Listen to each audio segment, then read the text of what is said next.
OUT में maximum salary किस में मिलता है? ऐसा कौन सा ब्रांच है एग्रीकल्चर, वेटनरी, फॉरेस्ट्री, फिशरी और बीटेक में जिसमें आपका कैरियर 100% सेफ एंड सिक्योर है?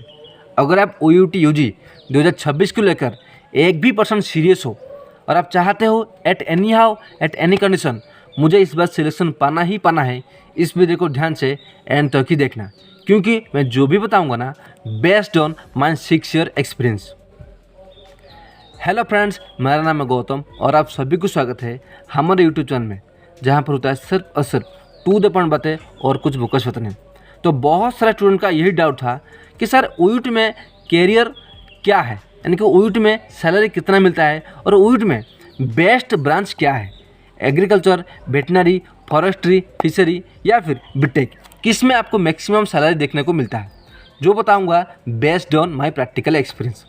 फर्स्ट ऑफ ऑल काइंडली मुझे एक बार नीचे कमेंट करना कि आपका 10th में कितना स्कोर आया है और 12th में कितना स्कोर आया है, तभी मैं आपको पर्सनल रिप्लाई दूंगा कि आपका इस बार ओयूटी में सिलेक्शन होने का कितना % चांसेस है।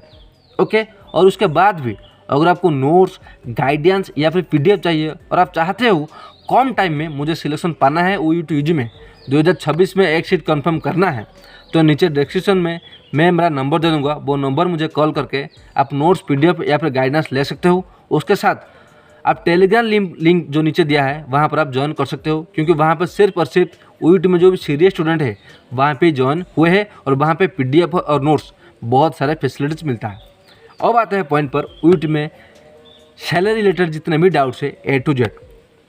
फर्स्ट ऑफ ऑल मैं आपको बताना चाहूँगा ओयूटी में स्पेसिफिकली 2026 में अगर आप कैरियर करना चाहते हो, आपके लिए बेस्ट ब्रांच होगा वो है वेटनरी, जो बता रहा हूँ ना based on my 6 year experience. अगर आप वेटनरी में कैरियर करते हो आपका कैरियर 100% सेफ है। सेकंड है एग्रीकल्चर, अगर आप एग्रीकल्चर में भी सिलेक्शन पाते हो ना आपका भी कैरियर 100% सेफ एंड सिक्योर है। लेकिन उसके बाद अगर आप फिशरी, फॉरेस्ट और बीटेक में करते हो, ये जो मैंने बताया फिशरी, फॉरेस्ट और बीटेक, ये 10 साल पहले इसमें कैरियर 100% सेफ एंड सिक्योर था, जो बता रहा हूँ ना based on my practical experience, क्योंकि मैं भी कुछ टाइम पर ओयूटी में सिलेक्शन लिया था। उसके साथ ओयूटी में मैक्सिमम स्टूडेंट 2021 से लेकर 2026 तक बहुत सारे स्टूडेंट का सिलेक्शन हुआ है इसी चैनल पर। ओके, अब आता है कि ओयूटी में इनिशियल सैलरी क्या है और उसके बाद फाइनल सैलरी क्या है। देखो, अगर आप में से कोई भी स्टूडेंट ओयूटी में क्वालिफाई होता है और 5 साल पढ़ाई करने के बाद कोई जॉब लेता है ना, उसको 2 तरह का सैलरी मिलता है, एक होता है इनिशियल, दूसरा होता है आफ्टर प्रमोशन। ये बात ध्यान में रखना, इनिशियल सैलरी कुछ अलग होता है और प्रमोशन के बाद कुछ अलग ही होता है। और बहुत सारे स्टूडेंट का डाउट होगा कि हायर सैलरी किस में मिलता है, ऐसा कौन सा ब्रांच है जिसमें मैक्सिमम सैलरी मिलता है और मुझे टारगेट कौन सी ब्रांच में रखना है, मैं बताऊंगा, ध्यान से सुनना। फर्स्ट ऑफ ऑल आपको बताना चाहूँगा एग्रीकल्चर इनिशियल सैलरी जब आप 5 साल पढ़ाई करने के बाद जाते हो ना, आपको फर्स्ट मिलता है 35,500 रुपीज़ आपको मिलता है। लेकिन प्रमोशन के बाद आपको ये 1 लाख तक पहुंच जाता है, जो बता रहा हूँ ना based on my practical experience. और जो 8th पे है ना, वो मैं लास्ट में बताऊँगा, ध्यान से सुनना कि 8th पे क्या है। और वेटनरी में इनिशियल सैलरी होता है 43,600 रुपीज़ और आफ्टर प्रमोशन 1,10,000 तक आपको चलाता है, जो बता रहा हूँ ना based on my practical experience. उसके साथ आपको डियरनेस अलाउंस, रूम रेंट, उनके लिए अलग अलग फैसिलिटीज़ भी मिलता है। नेक्स्ट पॉइंट है फिशरी। फिशरी में आपको मिलता है 32,600 रुपीज़ इनिशियल में मिलता है, वो भी बढ़कर बाद में 1 लाख तक पहुँच जाता है। फॉरेस्ट में भी 32,600 रुपीज़ मिलता है, वो भी बढ़कर 1 लाख तक पहुँच जाता है। बीटेक में भी 32,600 रुपीज़, उसके बाद 1 लाख तक पहुंच जाता है। लेकिन मैं फिर से बता रहा हूँ, ये जो बता रहा हूँ ना इन हैंड सैलरी, इसमें डियरनेस अलाउंस, उसके साथ आपका रूम रेंट बहुत अलग अलग मिलता है, ये जो बता रहा हूँ based on my practical experience. लेकिन 8th पे जो कि 2026 में एप्लीकेबल होगा, उसके लागू होने के बाद ये सैलरी कम्प्लीटली चेंज हो चुका है। क्या होता है, जो 35,500 है ना, वो लगभग बढ़कर 53,000 हो चुका है।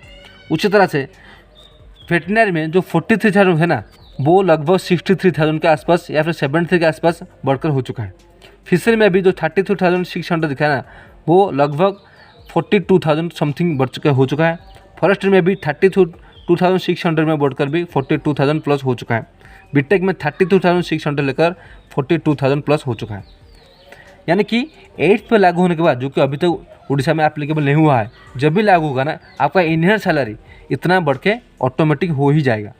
ओके, उसके बेसिस पर मैं आपको बताना चाहूँगा, बेस्ट आपके लिए होगा जो आपका टारगेट होना चाहिए वो आपका वेटनरी होना चाहिए। फर्स्ट वेटनरी होना चाहिए, सेकंड होना चाहिए एग्रीकल्चर, उसके बाद फिशरी, फॉरेस्ट्री, बीटेक, ये होना चाहिए। मैं फिर से बता रहा हूँ, अभी आपके पास जितने भी टाइम बचा है, 1 या 2 महीने, इस टाइम पर सभी सिलेबस कवर करना पॉसिबल नहीं है। लेकिन इस टाइम पर अगर आप स्मार्ट वर्क के साथ पढ़ाई करोगे, किसी भी कोचिंग के पीछे नहीं आपको पढ़ना है, क्योंकि कोचिंग वाले 10-20 हज़ार करके 1 या 2 महीने के लिए ले जाएंगे, आपका कोर्स कंप्लीट नहीं कर पाएंगे। आपको क्या करना है, ध्यान से सुनेगा, मैं नहीं बोल रहा हूँ कि मेरे पास आओ, लेकिन आपको क्या करना है, आपको जो भी एक्सपीरियंस टीचर है उनसे नोट्स या फिर PDF लेना है, जहाँ से मैक्सिमम क्वेश्चन पूछता है वहीं सिलेबस को कवर करना है। फॉर एग्जांपल आपको देता हूँ, OUT में फिजिक्स में लॉज ऑफ मोशन, उनमें से 100% गारंटी 4 क्वेश्चन आता ही आता है। ओके, उसी तरह से केमिस्ट्री, बायो का कुछ रिपीटेड क्वेश्चन है और प्रीवियस पैटर्न है। जिसने भी मुझसे गाइडेंस लिया है उन्हें पता है 4 तरह का क्वेश्चन पूछता है। एक होता है प्रीवियस पेपर, वो भी कितने साल के करना है, जिसने भी गाइडेंस लिया है उन्हें पता होगा, मैं उन्हें बता चुका हूँ। सेकेंड पॉइंट है रिपीटेड क्वेश्चन। ओके, थर्ड है आपका न्यू पैटर्न क्वेश्चन। आपको रिपीटेड क्वेश्चन में क्या क्वेश्चन करना है, क्या छोड़ना है, आपको ये ध्यान में रखना है। अगर आप फिजिक्स में भी 11th और 12th में सभी चैप्टर पढ़ोगे ना, आपका टाइम कभी भी नहीं हुआ। लेकिन स्पेसिफिक 4 या 5 मैक्सिमम 7 चैप्टर अगर आप अच्छे से पढ़ाई करोगे, जो भी मैं नोट्स दूंगा, अगर आप में से कोई भी कवर करेगा, 90% क्वेश्चन वहाँ पे आएगा। और आपको बताना चाहूँगा, एक ऐसा ट्रिक है जो मैं यहाँ पे बता नहीं सकता, जिसने भी गाइडेंस लिया है उन्हें पता है। अगर उसे फॉलो करेगा, उसका डेफिनेटली OUT क्लियर हो ही जाएगा। जितना बता रहा हूँ बेस्ट है प्रैक्टिकल एक्सपीरियंस। थोड़ा आपको हिंट्स दे रहा हूँ कि आपका नेगेटिव मार्किंग नहीं है। अगर आपको स्ट्रैटेजी में बताऊँगा, जिसने भी मुझे गाइडेंस लिया है, उस स्ट्रैटेजी के साथ पढ़ाई करोगे, 1 महीने भी एनफ OUT क्रैक करने के लिए। अगर आप चाहते हो OUT क्रैक करना, ये जो नंबर दिख रहा है ना, मुझे कॉल करके गाइडेंस या नोट्स ले सकते हो। और कम टाइम में आपका सिलेक्शन कैसे हो सकता है, वो रिस्पॉन्सिबल मैं लूँगा। क्योंकि जो भी बताऊँगा बस उतना ही पढ़ना है और ज़्यादा पढ़ने की ज़रूरत नहीं है, क्योंकि यहाँ पे होता है सिर्फ और सिर्फ टू द पॉइंट। ये जो नंबर दिख रहा है स्क्रीन पर, मुझे कॉल करो और नोट्स PDF ले जाओ। अभी लग पढ़ो, अभी गाइडेंस लो, अच्छे से प्रिपेयर करो, आपका सिलेक्शन हो ही जाएगा। आज में इतना ही, मिलता है नेक्स्ट वीडियो में। तब तक खुश रहिए, कीप स्माइलिंग।